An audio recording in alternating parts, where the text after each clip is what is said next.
no sé cómo será entonces el porcentaje de mortalidad en este caso, porque les va bien en el teórico o les va más o menos en el teórico, pero aquí veo que siempre hay muchos estudiantes que pierden. Entonces, traten de prestar atención.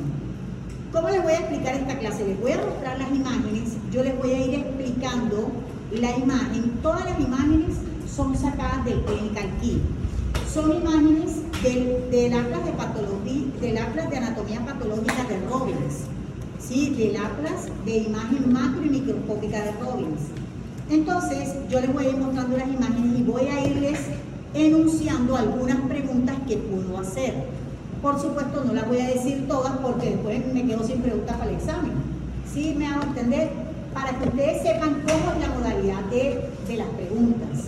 Bien, estas preguntas le he informado a José que las preguntas, que las presentaciones ya están colgadas en los archivos del grupo de Teams. Y también les colgué una nueva guía, la de cardíaco. Ustedes tienen todas las guías del semestre. Lo que tienen que hacer es agarrarla y desarrollarla. La guía de cardíaco deben presentarla como tarde el próximo martes. Ya saben la forma de presentarla, ¿verdad? Una sola persona, es escrita a mano, ya eso ya se lo he dicho varias veces. Bien, vamos a empezar entonces con la primera imagen. Esta primera imagen, bueno, algo importante en las imágenes, yo uso las mismas imágenes para la evaluación. Si yo explico con esto pregunto. No es que yo les voy a salir con una nueva imagen ese día, ¿ya? Ahora, ustedes van a encontrar que en las imágenes que yo, en la presentación que les colgué, está el diagnóstico de la patología. Aparte hay una breve descripción microscópica de esa patología, ¿sí? Si bien yo particularmente nunca pregunto diagnóstico, porque eso se presta para aprenderse la imagen de memoria, ¿verdad? Esto es aterosclerosis, listo, ya me la aprendí. No. El ejercicio es que yo sepa lo que se refiere a la aterosclerosis y que pueda aplicar eso que yo sé en las imágenes, porque las reconozco como una aterosclerosis. ¿Sí queda claro? Entonces vamos a la imagen. Miren, en la imagen, esta primera imagen es de una aterosclerosis. Si yo delimito de esta zona hacia acá y les digo, este es el núcleo del ateroma, mencione qué componentes tiene. ¿Qué deben responder ahí? Les voy a ir mostrando. Cristales de colesterol, ¿lo ven? Sí. Estoy mostrándoselos con la manito. Cristales de colesterol. Glóbulos rojos, blancos y plaquetas. Nada más vemos los rojos, pero ahí también hay glóbulos blancos, ¿sí? Y plaquetas. Bien. Lipoproteínas, en especial LDL, HDL, que no las podemos ver, pero sabemos que hace parte de la composición del núcleo del ateroma. Y también sabemos que hay una célula que es el histiocyto espumoso, ¿sí? Que no lo vemos en este panorámico, pero ahora más adelante se lo voy a mostrar. Si yo les delimito de aquí para acá y les digo, lo señalado corresponde a la caperuza del ateroma, mencione sus componentes. ¿Qué deben responder ahí? Fibras de colágeno, fibras de músculo liso y fibras elásticas. ¿Queda claro? ¿Qué puedo preguntar colocando esta imagen? Todo lo que se refiere a aterosclerosis. Mencione factores de riesgo para la enfermedad, la enfermedad más frecuente a nivel arterial, que es la aterosclerosis. Ahí pueden mencionar hipertensión, diabetes, tabaquismo, obesidad, vida sedentaria, malos hábitos alimenticios, antecedentes del estrés, antecedentes familiares de aterosclerosis, sexo masculino, ¿sí? Listo. Salgo de esta imagen, pasamos a la siguiente imagen. Si yo me ubico aquí, yo les puedo preguntar, ¿en qué parte del ateroma estamos ubicados? ¿Qué me responderían ustedes? En el núcleo, perfecto. ¿Por qué sé que estoy en el núcleo? Miren, cristales de colesterol, histocitos espumosos. ¿Qué más les puedo preguntar aquí? Nombre de la célula señalada con el cuadrado transparente. Nombre, histocito espumoso. Todo esto, miren, les voy a señalar, todo esto son histocitos espumosos. Función del histocito espumoso, ¿Cuál es la función de este macrófago? ¿Qué fagocita él? Grasa, fagocitar grasa, ¿ya? Aquí también les puedo preguntar, nombre de la estructura señalada con el cuadrado negro.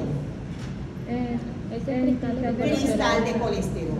Puedo hacer cualquier pregunta que tiene que ver con la aterosclerosis. Por ejemplo, les puedo preguntar complicaciones de esta entidad. ¿Cuáles son las complicaciones de la aterosclerosis? Infarto, trombosis, embolia, aneurisma, hemorragia, ¿sí? ¿Me van siguiendo cómo es la modalidad de las preguntas? Sí, señora.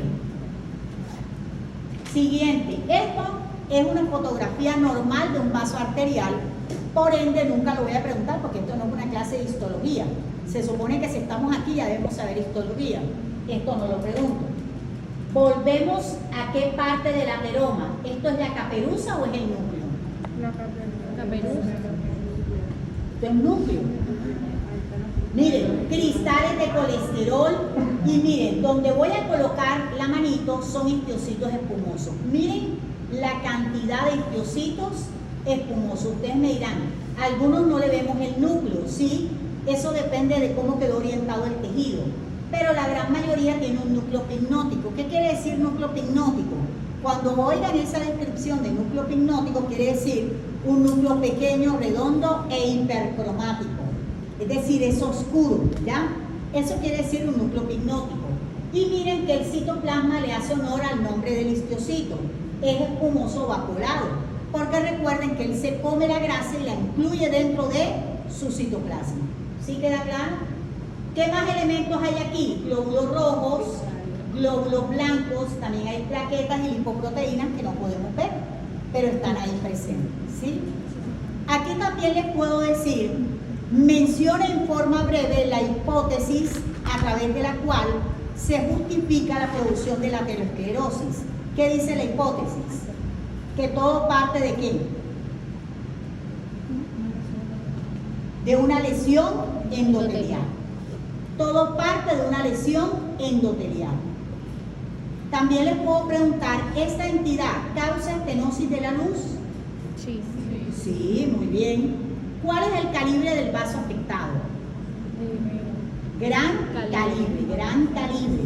La aterosclerosis afecta vasos de gran calibre. Y esto es una vista general, ¿verdad? Un 4X de lo que sería el ateroma en sí. Miren el lumen, todo esto es el núcleo del ateroma y lo que está por fuera es la caperuza. Aquí les puedo preguntar, ¿cuánto de estenosis en porcentaje debe haber para que comience a haber cuadro clínico relacionado con la ateromatosis coronaria? ¿Cuánto es el porcentaje para que se inicie el cuadro clínico? 75% o más del lumen del vaso sanguíneo afectado. ¿Vamos bien? Continuamos con esto que es, miren, esclerosis calcificada de la media. Entonces, empezamos diciendo, la esclerosis calcificada de la media, ¿cuál es el calibre del vaso afectado? Mediano calibre. ¿Cuál es la capa histológica afectada? Capa media, ¿verdad? ¿Causa estenosis de la luz? No causa estenosis de la luz. Les puedo pedir que describan lo observado. Entonces, un vaso arterial de mediano calibre, en donde la capa media tiene una fibroesclerosis o una fibrosis severa asociado a depósito de calcio en esa capa media. Entonces estoy definiendo esclerosis calcificada de la capa media del vaso sanguíneo arterial. Recuerden que lo que dice la literatura es que esto no es una verdadera enfermedad, sino que es una característica de envejecimiento del vaso sanguíneo afectado. ¿Queda claro este ejemplo, jóvenes? La descripción es vaso de mediano calibre con luz permeable y a nivel de la capa media, fibroesclerosis, por eso se ve así, rosado compacto, fibroesclerosis con depósito de calcio, ¿verdad? En esa capa media.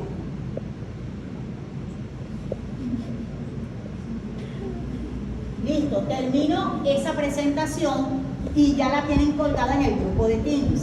La cierro, vamos a la segunda. Miren, aquí la tienen colgada, es esta número 1. Vamos a la segunda presentación.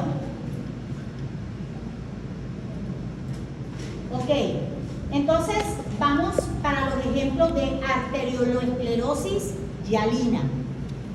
¿Qué pasa con la arterioloesclerosis hialina? ¿En dónde vamos a mostrar el ejemplo? Esto es un tejido renal. Y fíjense, está la cápsula de Bowman, espacio de Bowman, ovillo glomerular, ¿verdad?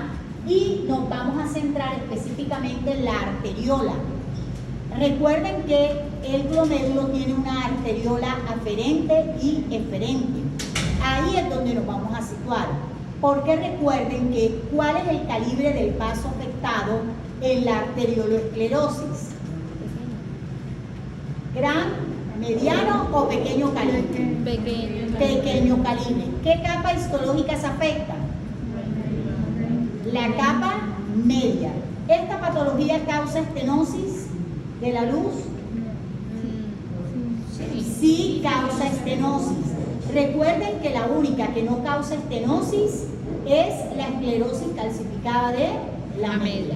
Entonces describo, porque yo les puedo pedir que describan la imagen. Entonces ya la imagen es ovillo glomerular, es un glomérulo con la cápsula, espacio de Bowman y la parte del ovillo glomerular. Y a nivel de la arteriola aferente, ¿qué encontramos?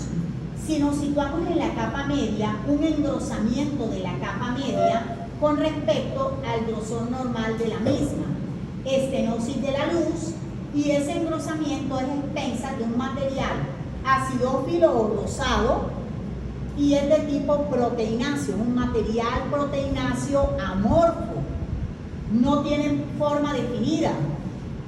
Material proteináceo amorfo, es decir, que no tiene forma definida y es de color rosado, es decir, es acidófilo. ¿Sí queda claro? Va a estenosar la luz. Si les pregunto, ¿cuáles son las enfermedades asociadas a esta patología? ¿Qué responden ustedes? Todo eso está en el cuadrito que les di. ¿Cuáles son las enfermedades asociadas a esta patología? Diabetes e hipertensión arterial. Jóvenes, ¿hay preguntas con respecto a esto? Siguiente ejemplo. Miren, el siguiente ejemplo nos habla de la arterioloesclerosis hiperplásica. ¿Y qué vamos a encontrar aquí? Todavía seguimos en riñón, miren. ¿Y qué vamos a observar? Una arteriola, aquí a nivel de riñón, una arteriola, ¿sí? Y digamos, lo que llama la atención en la arteriola es que el componente de la capa media está hiperplásico. De ahí el nombre de arterioloesclerosis hiperplásica. Va a haber un aumento en el número de los componentes de la capa media. Recordemos que los componentes de la capa media de todo vaso sanguíneo arterial son fibras de músculo liso y fibras de colágeno. Aquí va a haber un aumento en los componentes de esa capa media. Y lo que vamos a observar, y que la literatura llama la atención con respecto a esto, es que la literatura la compara con la catáfila de la cebolla. Si ustedes alguna vez han cortado una cebolla roja, silencio, la cebolla roja cuando se corta, ¿verdad? Al cortar la cebolla roja, ¿qué ven ustedes? Se ve una disposición en capas, con colores entre rojos a blancos, ¿verdad? Porque la cebolla roja está dispuesta en capas. Entonces, la literatura dice que la disposición de la arterioloesclerosis hiperplásica es parecida a la catáfila de la cebolla o a las capas de cebolla, ¿sí? Entonces, esto tiene, digamos, Desde el punto de vista de las preguntas que he dicho en cuanto a la estenosis, las enfermedades asociadas, es exactamente igual a la hialina. Causa estenosis de la luz, aquí lo vemos. Se relaciona con la diabetes y la hipertensión. Si les pregunto, edad y sexo de presentación, ¿qué me responden ustedes? ¿A qué edad se presenta? Después de los 50. Oye, pero parece que ni siquiera tienen por ahí el esquema que les di para que ahí miren la respuesta, porque nadie está respondiendo. Se dan ancianos y se dan ambos sexos. Bueno, pues. ¿Hay preguntas hasta acá?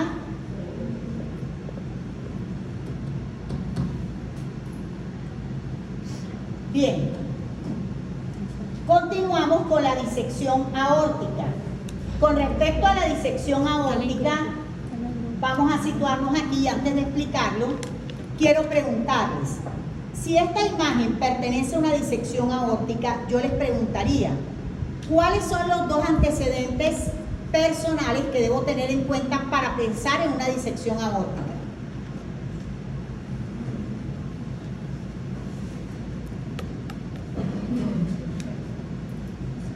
¿Cuáles son las dos enfermedades que puede tener el paciente para yo pensar en una disección aórtica o en un hematoma disecante de aorta abdominal?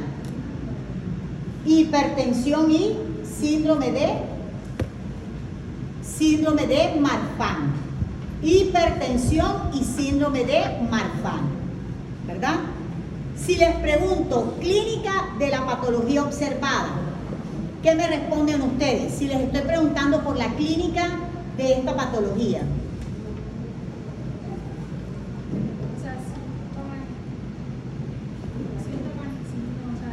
Exacto, clínica, cuadro clínico, signos y síntomas. Dolor abdominal agudo, muy bien, ¿y qué más? Cuando el médico hace la semiología abdominal, ¿qué encuentra? Una masa que tiene ¿qué? Su propio pulso. Tiene pulso propio. Les dije en su momento, ninguna masa tumoral, benigna o maligna en la economía corporal tiene pulsación propia. Si encuentro una masa que tiene pulso propio, ¿sí?, debo pensar en un primer diagnóstico que es que hematoma disecante de aorta. Si tengo un antecedente personal de hipertensión o Marfan o síndrome de Marfan. Pero ojo, ¿con quién hay que hacer diagnóstico diferencial de esta patología? ¿Con qué enfermedad? Con aneurisma de aorta abdominal. Entonces el problema es que el paciente sea hipertenso.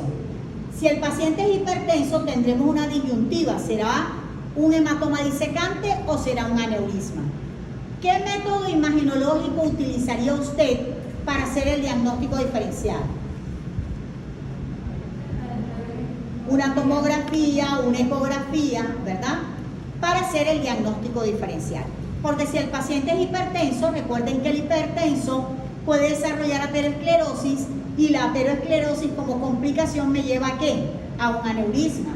Pero si el paciente es hipertenso, también puede desarrollar hematoma disecante de aorta. Vamos a ver la descripción. Miren, esta es la luz de la aorta. Recuerden que la aorta es un vaso de gran calibre, de origen arterial. Y miren, la capa media, este es el endotelio, la capa media y esta es la adventicia. ¿Qué dice la descripción con respecto a lo que ocurre en el hematoma disecante? Dice que en los pacientes hipertensos y en el síndrome de Marfan se va a presentar un espacio quístico. Supongamos que este es el inicio del espacio quístico. Recuerden que ese espacio quístico, la sangre lo toma como un camino alterno. Y esa sangre que va en una sola dirección y con un flujo laminar, va a entrar a través de ese espacio quístico, tomándolo como un camino alterno. Todos sabemos que cuando la sangre sale del espacio intravascular, ¿qué le pasa? Se coagula. Y aquí está la sangre entrando a ese espacio quístico y coagulándose, formando un hematoma. Ha formado un hematoma y ese hematoma ha generado una disección de la capa media. Y lo que se ha observado es que ha separado los componentes histológicos de la capa media. Miren aquí, la capa media, y miren acá arriba, un pedazo de capa media que pertenece a esta aorta, ¿verdad? Entonces, ¿qué es lo peor que le puede pasar a este hematoma disecante de aorta abdominal? ¿Cuál sería la principal complicación? ¿Ah? Que se rompa, ahí está, miren, aquí ya se rompió. La rotura de ese hematoma disecante. Porque al romperse, ¿qué ocurre? Pues se sale la bulimia por ahí y el paciente muere en shock hipovolémico. Miren en esta última foto, que es de la misma patología, ya nos muestra la rotura, ¿verdad?, de toda la pared e inclusive involucra la adventicia. Miren cómo la adventicia está disecando el hematoma está disecando la adventicia y causando rotura de la misma, ¿sí? Esa es la peor complicación que puede sufrir, en este caso, un hematoma y también un aneurisma. ¿Hay preguntas? ¿Hay alguna pregunta? Profe, y al momento de ser detectado a tiempo, diagnosticado a tiempo, ¿qué tratamiento se hará? No, normalmente si se diagnostica a tiempo es por un hallazgo, es decir, al paciente le están haciendo un examen de rutina y le encuentran el hematoma o le encuentran el aneurisma, ¿verdad? Entonces, bueno, tienen que programarlo para cirugía de tipo vascular y pues corregirle el defecto, pero esto se corrige con cirugía. El problema es que la gran mayoría de los casos se identifica es cuando el paciente asiste a la urgencia por dolor abdominal. Entonces ya ahí es más difícil hacer, pues corregir digamos, la entidad o la patología que se presenta, porque en la gran mayoría de los casos ya viene con algo de rotura el hematoma, entonces va a ser más difícil poder corregirlo, ¿sí? Este hematoma disecante y el aneurisma tienen una alta mortalidad, ¿sí? Bueno, esta presentación también la colgué acá en Teams, ¿ya? Está colgada en Teams, miren. Es la que dice vascular 2. Continuamos con la última presentación y aquí hago una aclaración, dice cardíaco y pulmonar. Pulmonar no lo hemos dado todavía, solamente hemos dado hasta cardíaco. Entonces, yo les voy a decir que hasta esta presentación entra hasta la diapositiva 11. ¿Oyeron? Aunque ustedes vean que esto tiene 50 y pico de diapositivas, hasta la 11 entra la presentación de patología cardíaca, porque lo demás es de pulmón. Bien. Entonces vamos a mirar, a revisar esta parte que corresponde a corazón y vasos y estructuras vasculares normales. Miren, esta es la arquitectura anatómica del corazón completamente normal, en forma, tamaño, callado aórtico, aorta torácica, luego aorta abdominal, ¿verdad? Completamente normal. Esto no lo pregunto, simplemente para un recorderis de cómo es normalmente. Luego, para recorderis, cómo sería una arquitectura anatómica de una válvula. Recuerden que tenemos válvula en la mitral, en la tricúspide, en la aorta, ¿verdad? En la pulmonar. Entonces, así deben verse las válvulas. Esto se los muestro porque ahorita más adelante vamos a revisar la macroscopía de cómo se observa una endocarditis bacteriana. Y las endocarditis tienen vegetaciones que se van a situar, si son de origen infeccioso bacteriano, en la cara superior de las válvulas. Entonces esto también es completamente normal. Vamos a iniciar con esta parte que corresponde al ejemplo del infarto agudo del miocardio. Entonces, ¿qué llama la atención aquí? Por supuesto, si estamos viendo una pieza quirúrgica completa de corazón, esto pertenecerá al producto de una necropsia. Llama la atención esta zona pálida, ¿verdad?, que aparece como primera característica macroscópica. Joven, usted que está con el celular, a ver, ¿cuánto tiempo cronológicamente ha pasado para que aparezca esta primera característica macroscópica?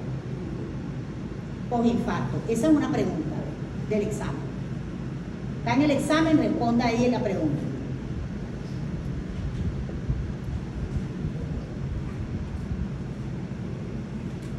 ¿Cuál es el tipo de necrosis que caracteriza el infarto agudo del miocardio?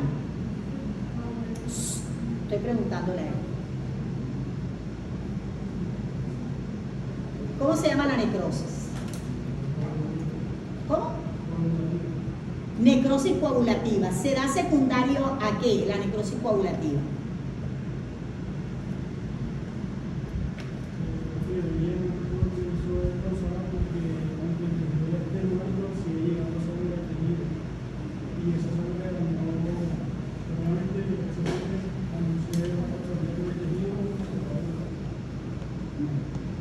¿Sabes por qué te pregunté? Porque te veo enganchado en el teléfono. Hay muchos que tienen el teléfono en la mano, pero están desesperados a ver qué es lo que yo estoy diciendo y grabando la clase, o que ojalá me estén grabando a mí.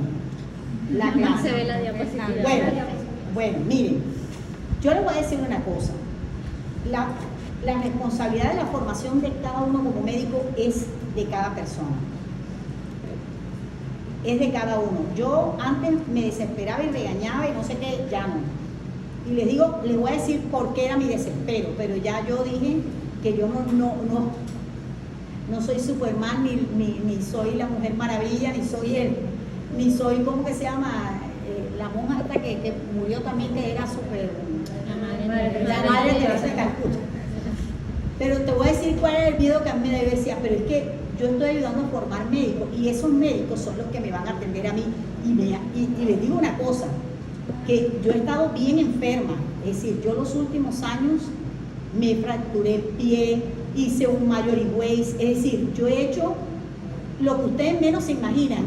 Pensé que me estaba infartando y me llevaron, que fue cuando hice el majority waist, es decir, me ha pasado, me operaron del pulmón y me quitaron el ápice pulmonar derecho, me hicieron una histerectomía por un tumor que pensamos que era maligno y salió benigno. Bueno, adivinen quién me ha atendido. No solo, porque es que yo no solamente doy clase aquí, yo doy clase en la libre también. Pero, es decir, mi esposo es médico, es intensivista y es anestesiólogo. Y él le decía en forma de broma a uno de ellos que me atendió ayer en la Iberoamericana, le decía, pero véngate ahora, véngate todo lo que te hizo. Es decir, molestando de que se vengara a mí. Pero les digo cuál es mi miedo. Mi miedo es que voy a estar en manos de ustedes. Mi familia va a estar en manos de ustedes. La familia de todas las personas que están fuera de esta aula van a estar en manos de ustedes. Oye, si esto no les gusta, todavía están a tiempo de salirse. Yo les digo, yo les pongo un ejemplo de un joven que yo tuve allá en la libre. Y él llegó hasta quinto semestre, repitió 3 veces quinto semestre. Y un día lo agarré y le dije, ven acá, mijo, ¿usted le gusta esto? No, que mi papá me está obligando, que mi papá... Yo le digo, no, páresele a su papá, dígale que a usted no le gusta esto. Usted va a salir a hacer daño, mijo. ¿Qué es lo que a usted le gusta? No, a mí me gusta la actuación. Bueno, vaya y actúe. No se rían. Les digo una cosa, después me lo encontré y ya estaba en una cuestión aquí en... donde te hacen cosas de actuación aquí en el Amira, no, en otra cosa, bueno, ahora no me acuerdo cómo se llama. Menos tiempo y más plata. No, y me dijo que me iba a invitar para que lo fuera a ver. Muy bueno. ¿Y fue?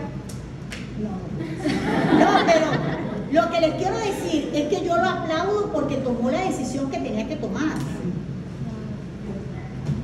Sí, miren, yo tengo una sobrina que ya es médica, tengo 3 sobrinos médicos, mis hijos no quisieron estudiar medicina, gracias a Dios. Yo no les veía madera de médicos a ellos, no les veía madera de médicos. Y mi esposo obligado, y yo, no los obligues.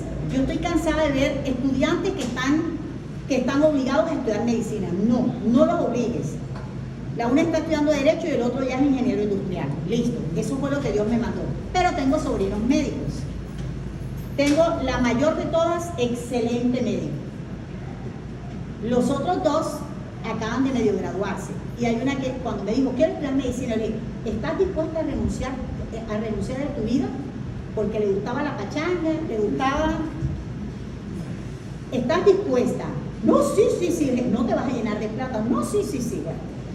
Si les contara, ahora, anda llorando porque no le da tiempo para almorzar, porque no le da tiempo de bañarse, porque no le da tiempo. Y dijo, bueno, mija, eso fue lo que usted escogió. Esa es la vida del médico. Nadie que se meta en esta profesión se va a volver rico. Y mira, yo estoy hablando y ella está hablando por allá, no le interesa.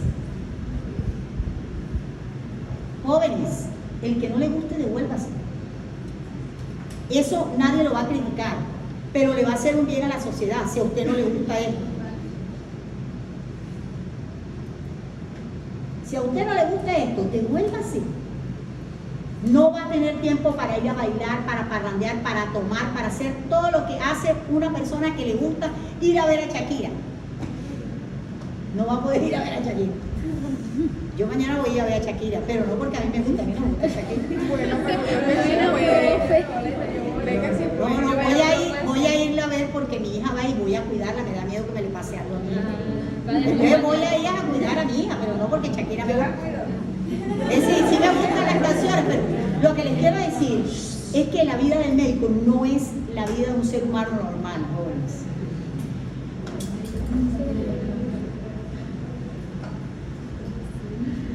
La vida del médico es una vida de sacrificio. Ustedes están dispuestos a sacrificarse. Alcen la mano a ver quiénes están dispuestos a sacrificarse. Alcen la mano.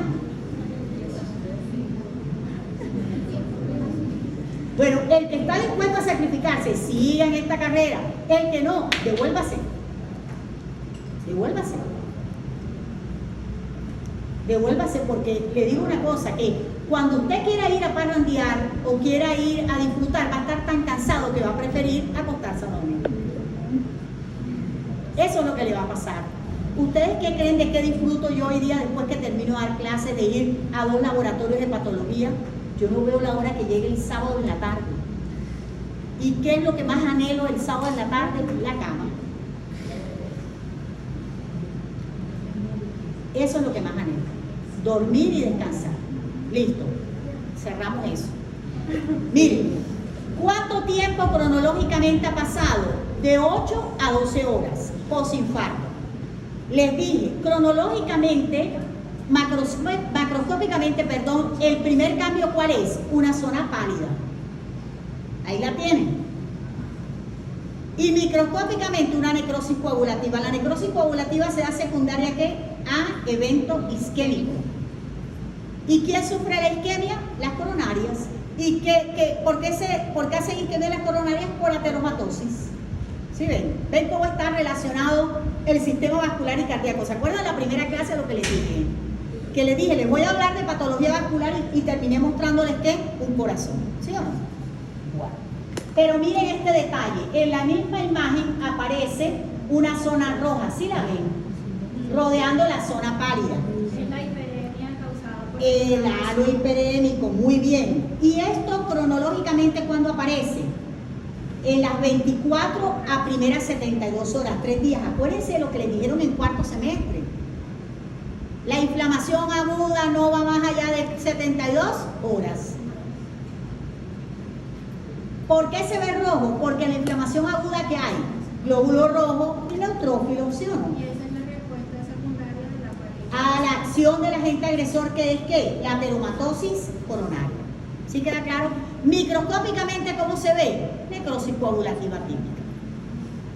Y también, también está afectando el tabique, es decir, que fue un Claro, peso. claro, mira aquí, ¿ves? Mira aquí en un corte transversal. Este es lo mismo, pero esto es un corte transversal. Miren cómo la pared del ventrículo izquierdo tiene la zona pálida y miren el tabique que dice la señorita está siendo afectado por el infarto. ¿Ya? El tabique interventricular. Bien. Y ahí puede provocar el bloqueo interventricular si coge también la rama de y derecha. Así es. Bien. Salgo de aquí. Miren. Puedo poner esta imagen y preguntarles. Miren. Mencione la complicación más frecuente y la observada en la imagen. La observada en la imagen es la menos frecuente, pero yo también les estoy preguntando la más frecuente. ¿Cuál es la más frecuente? La arritmia, en el 70% de los casos. El paciente, miren, a veces el paciente no se muere por el infarto, se muere por la complicación. Y la principal complicación, ¿cuál es? La arritmia, se muere por una arritmia. En el 70% de los casos los pacientes hacen arritmia, seguido en un 60% de ICI o edema de pulmón. ¿Cuál es la complicación menos frecuente pero más temida? Esa. ¿Cuál es? Miren, ¿cuál es? Complicación postinfarto menos frecuente pero más temida. Rotura de la pared cardíaca. Miren la flecha blanca. Está atravesando la pared. Si se rompe la pared, si hay rotura, ¿qué se sale por ahí? La sangre. ¿El paciente se muere? Yo no. Y el dolor tiene que ser. La gente se muere. Llegamos a la endocarditis. Uy, aquí sí hay preguntas para hacer. Clínica, oiga, cuando yo digo clínica es signos y síntomas. Clínica de la patología observada. Entonces, recuerden ustedes que el paciente consulta por lo que le molesta. Cuando un paciente va a una urgencia o va a una consulta, él va porque hay algo que lo está molestando. Pero el paciente no sabe que tiene soplo. El paciente va por un síndrome febril prolongado y dice, no, es que tengo 2 semanas con fiebre. Y usted cuando hace su buen examen físico, se da cuenta que tiene un soplo. Y usted se acuerda de mí y dice, uy, soplo más fiebre, eso es una endocarditis, hasta que no se demuestre lo contrario, ¿sí o no? Soplo más fiebre es una endocarditis, hasta que no se demuestre lo contrario. Entonces ya tengo un preliminar, pero sé que debo clasificar esa endocarditis. Entonces ahí va el interrogatorio, la anamnesis. Oiga, hágame un favor, usted tiene una enfermedad previa cardíaca, usted ha tenido una enfermedad anterior a lo que tiene ahora en el corazón. No, nunca. Yo no me he enterado que tenga enfermedad, te dice el paciente. Listo. Entonces le voy poniendo rótulo de ¿qué? Endocarditis bacteriana, aguda o subaguda. Aguda, sin enfermedad previa cardíaca.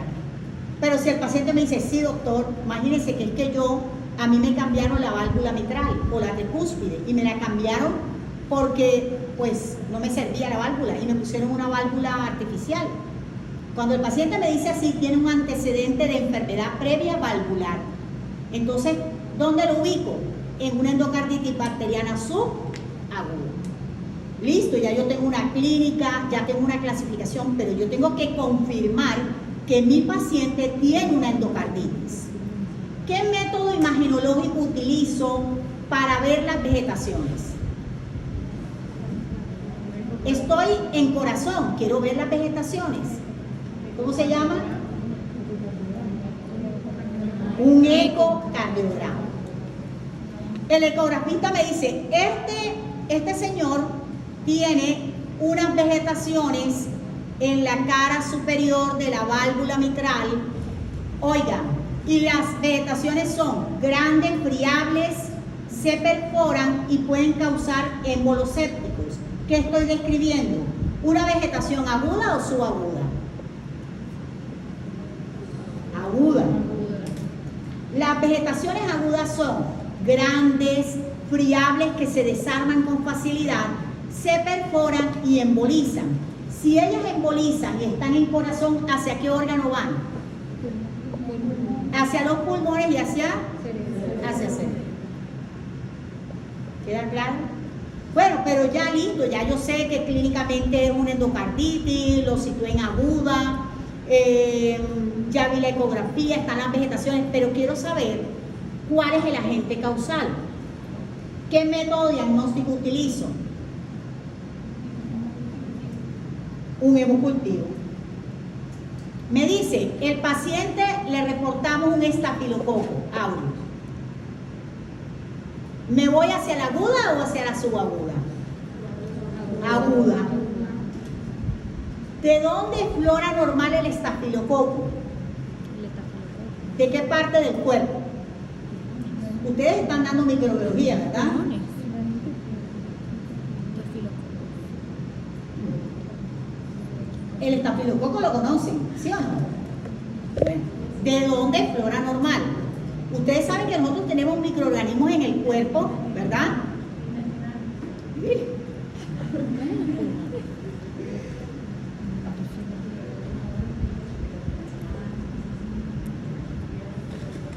Parece que lo confundiste con un enterococo. En la piel, jóvenes. La piel.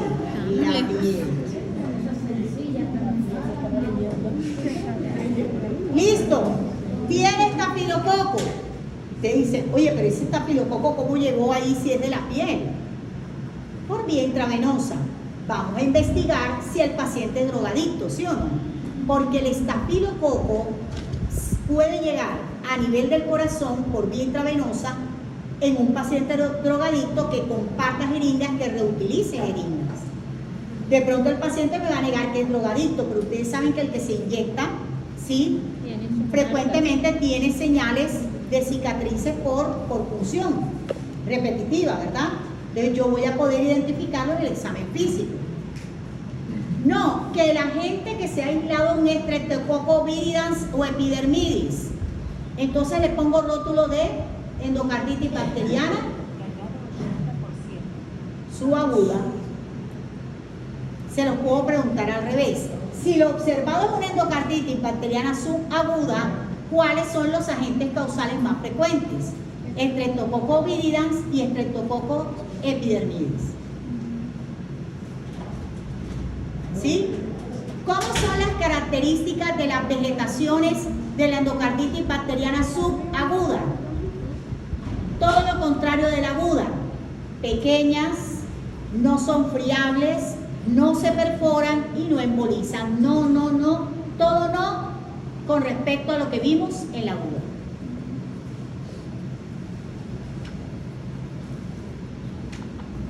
Estas son imágenes de la misma endocarditis. Miren cómo destruye las válvulas, ¿verdad? Y por eso estos pacientes necesitan posteriormente una prótesis valvular, ¿no? Esto es lo mismo. Miren aquí. Microscópicamente, ¿cómo están compuestas las vegetaciones? Fibrina, lo rosado, colonias bacterianas, lo morado, y los puntitos negros, neutrófilos. Puntito negro, neutrófilo, fibrina, lo rosado, colonias bacterianas, lo morado. Esto es la microscopía de las vegetaciones. Estos son los émbolos sépticos. Y miren aquí el émbolo séptico viajando, ¿sí? Y dijimos, ¿hacia dónde viajan? Hacia cerebro. Y el cerebro va a tomar el aspecto de aneurisma micótico. ¿Se acuerdan que les dije, cuando les hablé de los aneurismas, les dije que el aneurisma micótico se llamaba micótico no porque tuviera un origen en los hongos, sino por el aspecto que tenía el aneurisma? Entonces, esta es la característica macroscópica del aneurisma micótico. Si yo tomo muestras de ese cerebro de acá y lo reviso microscópicamente, miren las colonias bacterianas, hay uno que otra célula inflamatoria y miren la fibrina, ¿sí? Acá está la fibrina.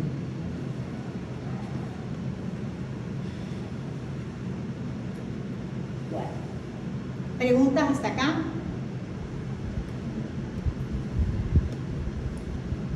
Estos ejemplos los vimos en la clase de teoría de las miocardiopatías, pero se los vuelvo a mostrar aquí porque me ha pasado muchas veces que he tomado una foto de esto y dicen, no, pero eso no lo vimos en la práctica. Pero si se los mostré en la teoría, listo, decidí entonces mostrárselos en la práctica también. Miocardiopatía dilatada congestiva. ¿Cuántas cámaras cardíacas se ven afectadas en esta miocardiopatía?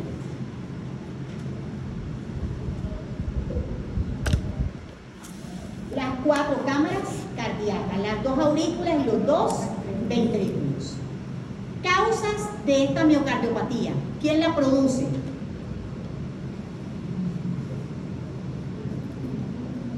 ¿Quién produce esta miocardiopatía? Virus, la causa periparto, la tóxica como alcohol y drogas, ¿sí? Son causas de esta miocardiopatía.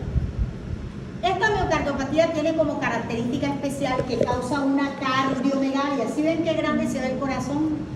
Cardiomegalia. Pronóstico, mal pronóstico. Pero si lo comparo con los otros dos tipos de miocardiopatía, esta tiene buen pronóstico. Dice la literatura que de 2 a 5 años en fase terminal. Pues tiene buen pronóstico si lo comparamos con las otras miocardiopatías. Miren, miocardiopatía hipertrófica con estenosis subaórtica. Miren el ventrículo izquierdo engrosado y la literatura dice que el tabique interventricular también se va a ver afectado. ¿Cómo? Tomando la forma de plátano. Pero toma forma de plátano es por la concavidad que tiene el plátano internamente. Entonces simula la forma interna del plátano. Entonces, ¿cuál es la cámara cardíaca afectada? El ventrículo izquierdo. Causas y el tabique interventricular. Causas: mutación de proteínas cardíacas. ¿Se acuerdan que les dije que no voy a pedirles los nombres de las proteínas porque son difíciles? Entonces, mutación de proteínas cardíacas. Pronóstico: malísimo. Esta tiene como pronóstico muerte súbita.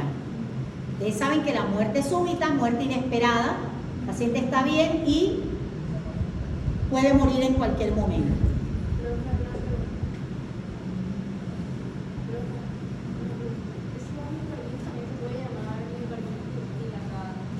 La primera es la miocardiopatía dilatada, esta. Pero no miocarditis, sino miocardiopatía, porque la miocarditis es el proceso inflamatorio del miocardio. Esta miocardiopatía dilatada o congestiva. Listo, ahí terminamos. Jóvenes, José, ¿cuántos grupos faltan para... ¿Dónde está José? ¿Cuántos grupos faltan para terminar las exposiciones? 3 grupos. 4. Faltan 4. Bueno, debemos terminarlos la próxima semana, ¿ya? La próxima semana ya debemos terminar esos grupos. Todos deben venir preparados. Hasta el viernes tienen plazo de entregar el proyecto dialógico, porque se van de parranda de carnavales y no se acuerdan del trabajo. Y tienen una guía pendiente para la próxima semana para entregar el próximo martes, ¿oyeron? Guía de cardíaco. ¿Qué me querías preguntar, José?